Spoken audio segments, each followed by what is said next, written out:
უკრაინის დამოუკიდებლობის დღეა. ამ დღესთან დაკავშირებით კიევში და უკრაინის სხვა ქალაქებში ღონისძიებებია დაგეგმილი. უკრაინაში ელოდებიან სტუმრებს სხვადასხვა ქვეყნიდან. უკრაინის პრეზიდენტმა ვოლოდიმირ ზელენსკი მოქალაქეებს დამოუკიდებლობის დღე კიევის დამოუკიდებლობის მოედნიდან მიულოცა. თავის გამოსვლაში მან განაცხადა, რომ უკრაინა დღეს დამოუკიდებლობისათვის იბრძვის და არასდროს წავა დათმობებზე ოკუპანტ ძალასთან.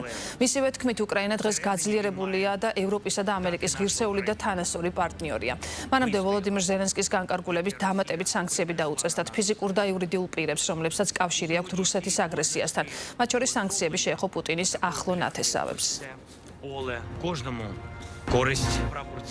უკრაინა 24 თებერვალს მომწიფდა, ხელში აიღო საკუთარი ბედი, ხელში აიღო იარაღი, არც დრო ჰქონდა ყოყმანისთვის და არც უფლება შიშისთვის და რეალურად შეაჩერა მსოფლიოს მეორე არმია და ჩვენ ამას ვიტყვით, რადგან ეს კლავს მითს დაუმარცხებელი რუსული არმიის შესახებ. ჩვენ ეს დავამტკიცეთ, ჩვენ ამას ახლაც ვამტკიცებთ.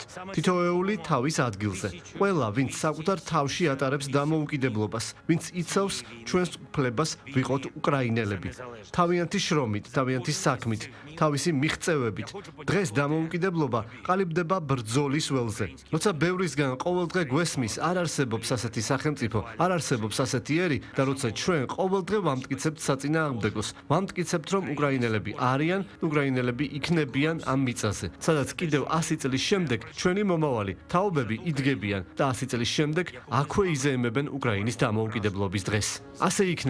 ასე იქნება, რადგან უკრაინა დღეს სხვაგვარია. უკრაინა ძლიერია და საკუთარ თავს სცემს პატივს და უკრაინა აღარ ელის კეთილი ნების ჟესტებს, არამედ თავად აქვს ნება განახორციელოს ის, რაც ჩვენ გვჭირდება. და როცა რუსეთს სურს აიღოს სუმის რეგიონი, მაშინ უკრაინის შეიარაღებული ძალები ჩნდებიან კურსკში. როცა მტერი ურტყამს ჩვენს ენერგეტიკას, გვტოვებს სინათლისა და სითბოს გარეშე, მაშინ მისი ნავთობგადამამუშავებელი ქარხნები იწვის და ამას ვერავინ დაგვიშლის.